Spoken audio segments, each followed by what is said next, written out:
देर से ही सही लेकिन कुछ बनना जरूर, क्योंकि जमाना खैरियत नहीं हैसियत पूछता है। दोस्तों आपको बनना है टेक्निकल हेल्पर, और इसीलिए काफ़ी सारे बच्चे लगभग पिछले 8-10 दिनों से कमेंट कर करके बार बार मुझसे पूछ रहे थे कि सर टेक्निकल हेल्पर के लिए लास्ट के जो 8-10 दिनों का टाइम है हमारे पास में, इसमें कौन कौन से टॉपिक हमारे को तैयार करने चाहिए, इंपॉर्टेंट टॉपिक है उनके बारे में बता दीजिए, क्योंकि सिलेबस लेंथ है न तो उसका हम दोबारा रिविजन कर पाते हैं और न ही मतलब इतना हमारे पास में टाइम है, क्योंकि राजस्थान जीके वगैरह अदर चीज़ें भी हमारे को तैयार करनी है। वो चीज़ें बता दीजिए थ्योरी में से जिनमें से मोस्टली हमारा पेपर है वो बैठ जाए। दोस्तों 2018 वाले पेपर के अंदर जो मतलब चीजें पूछी गई है, जिन टॉपिकों से मोस्टली प्रश्न पूछे गए उनका मैंने विश्लेषण किया, और आईटीआई लेवल के जितने भी टेक्निकल जैसे आपका यूपीपीसीएल का, यूपी आरवीएनएल का, डीएमआरसी वगैरह का, हरियाणा लाइनमैन का, ये जो एग्जाम होते हैं उनमें मोस्टली कौन कौन से टॉपिक है जिनमें हर बार प्रश्न पूछे जाते हैं, और यही जो टॉपिक है इनका वेटेज सबसे ज्यादा रहता है। तो सारे के सारे टॉपिक मैंने यहाँ पे लिख रखे, डिटेल में आपको बताऊंगा अभी कौन से टॉपिक से किस प्रकार के प्रश्न आपसे पूछे जाते हैं। सारी की सारी चीजें अच्छी तरीके से मैं आपको बताने वाला हूं। सब कुछ बताया जाए तो ही अच्छा है, कुछ ना छुपाया जाए तो ही अच्छा है। सब कुछ बताया जाए तो ही अच्छा है, कुछ ना छुपाया जाए तो ही अच्छा है। अदालत लगी है तेरे मोहल्ले में तो कोई बात नहीं, मेरे मोहल्ले से भी गवाह बुलाए जाए तो भी अच्छी बात है। तो चलिए दोस्तों एक एक करके अपन स्टार्ट करते हैं। वैसे आपके सामने यहाँ पे टोटल मिलाकर के 18 टॉपिक लिखे हुए हैं।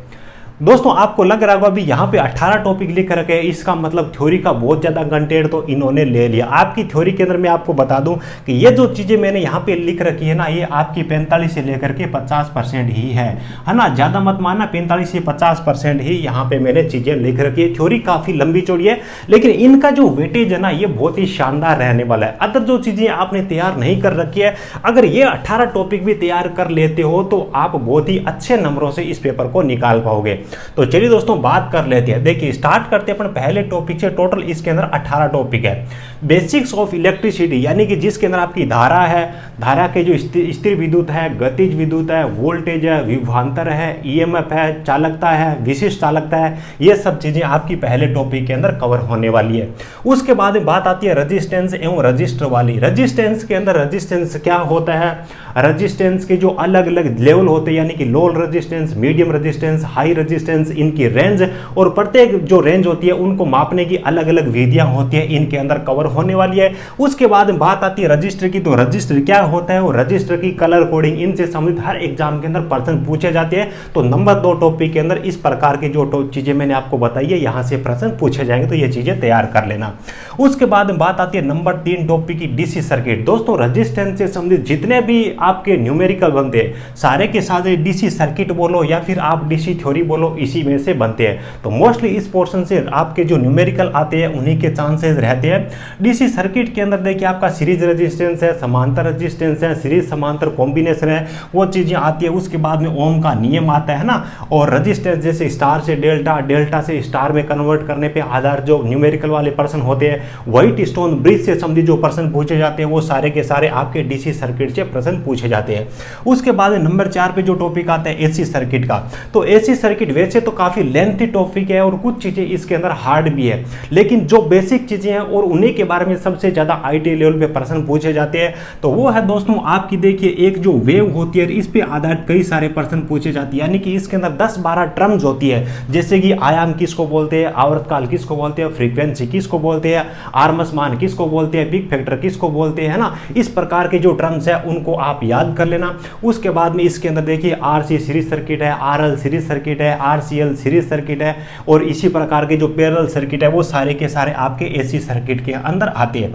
एक चीज मैं और बता दूं कि अगर आप किसी भी थ्योरी की बुक से आप पढ़ाई कर रहे हो या फिर आपने पढ़ी है तो उन्हीं में से इन चीजों को रिवीजन कर लेना, और आपको जो भी बुक आपको अच्छी लगती है उसमें से ये चीजें आप तैयार कर लेना। जिन बच्चों ने हमारे नोट्स से, यानी कि मैंने खुद ने जिन बच्चों को नोट्स प्रोवाइड किए थे, मेरे खुद के जिन बच्चों ने नोट्स लिए थे, मैं अपनी ईमानदारी से आपको बता रहा हूं कि अगर आपने हमारे नोट्स अच्छी तरीके से तैयार कर लिए तो आपके पास में चाहे कितनी भी बुक्स हो आप साइड में रख देना। 7-8 दिन का जो टाइम है उसी में से उसी पूरे के पूरे नोट्स को रिवीजन कर लेना। लगभग 270 पेज है उसके अंदर, इनको रिवीजन करने के लिए अभी भी आपके पास में पर्याप्त टाइम है। 3-4 बुक्स को आपने जो पढ़ा है ना उन सभी का कंटेंट आपको हमारे एक नोट्स के अंदर मिल जाएगा। तो केवल और केवल आपके पास में 270 पेज के हैंड रिटन नोट्स है, 7-8 दिन के अंदर आराम से आप तैयार कर सकते हो। मैं दावे के साथ में पूरी ईमानदारी से कहता हूं कि जब आप एग्जाम दे के आओगे ना, बिल्कुल खुश होके आओगे। कमजोर से कमजोर बच्चा है वो भी अच्छी तरीके से नोट्स अगर तैयार कर लेता है तो कम से कम 35-40 नंबर आराम से ले आएगा, क्योंकि कंटेंट भी मैंने उस प्रकार का प्रोवाइड करके रखा है जिस प्रकार के पर्सन डायरेक्ट एग्जाम के अंदर पूछे जाते हैं, है ना। फालतू का कंटेंट, फालतू की जो चीजें वो मैंने बुक की तरह उसके अंदर नहीं दे रखी है। तो ये चीजें ध्यान कर लेना। जिन बच्चों ने नोट्स से पढ़ाई कर रखी है ना, पूरे के पूरे 270 पेज के जो नोट्स है, 7-8 दिनों का आपके पास में टाइम है, इन पूरों को आपको रिवाइज करना। ऐसे नहीं है कि आपको केवल ये 18 टॉपिक ही करने हैं, आपको पूरे नोट्स पढ़ने हैं। उन बच्चों के लिए जो थ्योरी तैयार कर रहे हैं, हालांकि किसके अंदर कौन सी चीज इंपॉर्टेंट है इसके बारे में आपको भी जानना जरूरी है। उसके बाद दोस्तों पॉइंट नंबर 5 आता है कार्य शक्ति एवं ऊर्जा। जितनी भी आपको यूनिट और इकाइयां पूछी जाती है, सदिश राशि है या नहीं है, अदिश राशि है या नहीं है, वो सारी की सारी चीजें हैं वो आपको कार्य शक्ति एवं ऊर्जा से पूछी जाती है, इसी टॉपिक में से आती है। नोट्स के अंदर बहुत ही गजब तरीके से एक एक पॉइंट करके मैंने आपको इसके बारे में बता रखा है। उसके बाद में कैपेसिटर वाला टॉपिक आता है। तो कैपेसिटर से संबंधित जितने भी आपके थ्योरी के अंदर जो भी आपकी कंटेंट है, कैपेसिटर वाला छोटा सा टॉपिक है, पूरा का पूरा आपको तैयार कर लेना, पूरा ही इंपॉर्टेंट है। उसके बाद में सेल और बैटरी वाला टॉपिक आता है। तो सेल और बैटरी से किस प्रकार के प्रश्न पूछे जाते हैं, जैसे कि जब सेल पूरा चार्ज होता है तो उसके वोल्टेज का मान कितना होता है, सेल डिस्चार्ज होता है तो उसके वोल्टेज का मान कितना होता है, डिस्चार्ज होता है तो आपेक्षिक घनत्व का मान कितना हो जाता है, सेल चार्ज हो जाता है तो इलेक्ट्रोड का कलर कैसा होता है, डिस्चार्ज हो जाता है तो उसका कलर कैसा हो जाता है इलेक्ट्रोड का। इस प्रकार के प्रश्न पूछे जाते हैं। कार्य विधि क्या है, इसकी रासायनिक प्रक्रियाएं क्या है, जो अभिक्रियाएं वाली जो मतलब क्या कि रिलेशंस वगैरह समीकरण वगैरह उनको आप छोड़ देना, वहां से प्रश्न नहीं आते हैं। उसके बाद में चुंबक वाला है। तो चुंबक से संबंधित जितने भी चीजें, चाहे शब्दावलियां हो, चाहे बीएच वक्र हो, सारी की सारी चीजें आप इसके अंदर पढ़ लेना। चुंबक वाला काफी इंपॉर्टेंट आपका टॉपिक है और काफी सारे यानी कि लगभग 5-6 प्रश्न इसमें से पूछे जाएंगे। वेटेज काफी अच्छा रहने वाला है। उसके बाद डीसी मशीन की बात आती है। डीसी जनरेटर है, अच्छी तरीके से पढ़ लेना। डीसी मोटर है, अच्छी तरीके से पढ़ लेना। 5-5, 4-4 प्रश्न यहाँ से भी आती है। इसके अंदर कोई भी ऐसी चीज नहीं है कि इंपॉर्टेंट है और कोई भी ऐसी चीज नहीं है अनइंपॉर्टेंट है। पूरी की पूरी दोनों टॉपिक आपको पढ़ने हैं। ट्रांसफॉर्मर है, बहुत ही अच्छा टॉपिक है, अच्छा खासा इसके अंदर वेटेज रहता है। पूरा का पूरा टॉपिक आपको अच्छे तरीके से तैयार करना है। उसके बाद सिंगल फेज इंडक्शन मोटर है। तो इसके अंदर अलग अलग टाइप की जो इंडक्शन मोटर होती है उनके बारे में, किस में कौन सा कैपेसिटर प्रयोग में लेते हैं, किस में कितने माइक्रोफेरेड का कैपेसिटर प्रयोग में लेते हैं, किसकी कितनी इफिशियंसी होती है ना, और किसकी स्पीड कितनी होती है, कौन से उपयोग के लिए किस सिंगल फेज इंडक्शन मोटर का प्रयोग करते हैं, यानी कि उपयोग से संबंधित इस प्रकार के प्रश्न एग्जाम के अंदर पूछे जाते हैं। उसके बाद में 3 फेज इंडक्शन मोटर है। तो स्क्वायरल केज इंडक्शन मोटर है और उसके बाद में आपकी स्लिप रिंग इंडक्शन मोटर है। दोनों को अच्छी तरीके से आपको पढ़ना है। रोटर दोनों मोटर के अच्छी तरीके से पढ़ लेना, वहां से प्रश्न एग्जाम के अंदर पूछे जाते हैं। दोनों मोटर के एडवांटेज और डिसएडवांटेज वो भी पढ़ लेना। डबल केज वाली जो मोटर है, दो आपके उसके अंदर क्या कि जो पिंजरे लगे रहते हैं, तो दोनों के क्या क्या खासियत होती है, यानी कि किसका रिलक्टेंस ज्यादा होता है, किसका रेजिस्टेंस ज्यादा होता है, किस पिंजरे का रेजिस्टेंस कम होता है, किसका रेजिस्टेंस ज्यादा होता है। डबल केज मोटर वाली है, उसको भी आप अच्छे तरीके से पढ़ लेना, ठीक है। नंबर 14 पे आता है आपका पावर सिस्टम, है ना। इसमें आपको उत्पादन है, पारेषण है और वितरण है, सारी चीजें अच्छी तरीके से पढ़नी है। यहाँ से भी अच्छे खासे प्रश्न पूछे जाते हैं। केबल है, छोटा सा टॉपिक है, इसको भी आपको अच्छी तरीके से कंप्लीट टॉपिक को पढ़ना होगा। उसके बाद रिले और सर्किट ब्रेकर वाला टॉपिक आता है। तो किस रिले का प्रयोग कहाँ पे करते हैं, किस रिले की रेंज कितनी होती है, इस प्रकार के प्रश्न पूछे जाते हैं। रिले और सर्किट ब्रेकर आपको तैयार करना है। अब सबसे अच्छी तरीके से जो समझने वाला टॉपिक है वो आता है इलेक्ट्रॉनिक्स का। दोस्तों इलेक्ट्रॉनिक्स ऐसा टॉपिक है जो मतलब क्या है कि इसका सिलेबस है वो तो लेंथी है, लेकिन इसमें से प्रश्न उतने नहीं पूछे जाते हैं, उस रेशियो के अंदर नहीं पूछे जाती है जितना बड़ा इसका सिलेबस है। तो मेरा आपसे यही निवेदन है और यही मेरा कहना है कि इसमें से ऊपर की जो चीजें है ना थ्योरी वाली, वो चीजें पढ़ लेना। इसके अंदर ज्यादा टाइम आपको नहीं लगाना है। हालांकि ऐसा नहीं कि यहां से प्रश्न नहीं पूछे जाते, प्रश्न पूछे जाते हैं, लेकिन इसका जितना लंबा सिलेबस है ना उतने प्रश्न इस पार्ट में से नहीं पूछे जाते। तो ऊपर की चीजें, थ्योरी वाली जो चीजें वो आपको पढ़नी है। देखिए किस हिसाब से कौन कौन से टॉपिक आपको पढ़ने हैं।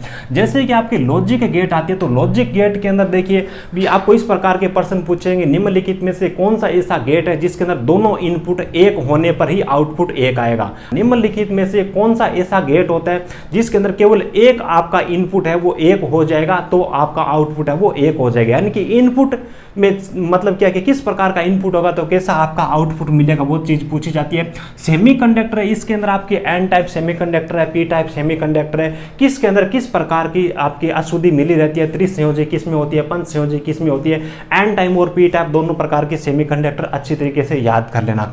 उसके बाद में बात आती है पीएन जंक्शन डायोड की। तो पीएन जंक्शन डायोड के अंदर जैसे कि आपका फॉरवर्ड बाइस होगा, रिवर्स बाइस होगा, डिप्लेशन लेयर की चौड़ाई कब बढ़ती है, डिप्लेशन लेयर की चौड़ाई कब घटती है, ये सब चीजें आपको इस टॉपिक के अंदर पढ़नी होगी। उसके बाद में ट्रांजिस्टर आता है, तो एनपीएन ट्रांजिस्टर है, पीएनपी ट्रांजिस्टर है, अच्छी तरीके से आपको पढ़ने। उसके बाद में रेक्टिफायर वाला जो टॉपिक है ना, इसके अंदर आपको सभी रेक्टिफायर पढ़ने हैं, जैसे कि आपका हाफ वेव रेक्टिफायर होगा, फुल वेव रेक्टिफायर होगा, ब्रिज रेक्टिफायर होगा।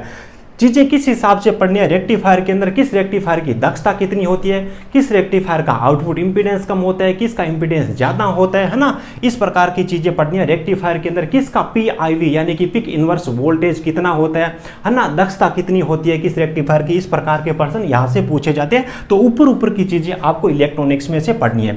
उसके बाद एम्पलीफायर आती है, तो वैसे तो बहुत बड़ा ये आपका चैप्टर है, लेकिन आपको class A, class B, class C और क्लास ए बी नाम से जो एम्पलीफायर के टॉपिक मिलते हैं वही पढ़ने हैं। इसके अंदर भी किस प्रकार के प्रश्न पूछे जाएंगे, मतलब क्या कि क्लास ए एम्पलीफायर है वो कितने डिग्री कोण के लिए प्रचालन करता है, इस प्रकार के प्रश्न पूछे जाएंगे। कि कौन सा एम्पलीफायर है जिसकी मतलब दक्षता होती है वो कितनी होती है, उस प्रकार के प्रश्न पूछे जाएंगे। किसका आउटपुट इंपीडेंस हाई होता है, किसका इनपुट इंपीडेंस हाई होता है, इस प्रकार के प्रश्न एम्पलीफायर में से पूछे जाएंगे। उसके बाद में भाई एफईटी है, सारी चीजें आप थ्योरी वाली एक भी मत छोड़ना, अच्छी तरीके से याद कर लेना। बीजीटी है, मोसफेट है, उसके बाद में आपका एससीआर है, ट्रायक है, डायक है, ये सब चीजें इनके अंदर थ्योरी वाली चीज एक भी आपको नहीं छोड़नी है, ठीक है। और उसके बाद में अंतिम टॉपिक आपका आता है इल्यूमिनेशन यानी कि प्रदीप्ति वाला टॉपिक है। इसके अंदर भी यूनिट पूछी जाती है, लक्स किसकी यूनिट है, लक्स के बारे में, कैंडला के बारे में, प्रकाश तीव्रता के बारे में, है ना, और अलग अलग जो कलर होते हैं उनके तरंग दैर्ध्य के बारे में प्रश्न है वो यहाँ से पूछे जाते हैं। तो मेरे हिसाब से आपको सारी चीजें अच्छी तरीके से आपको समझ में आ गई होगी। आज है 12 तारीख और आपके एग्जाम शुरू होने वाले हैं 20 मई से, यानी कि 7 से 8 दिन का आपके पास में टाइम है। 7 दिन का टाइम मान के चलिए।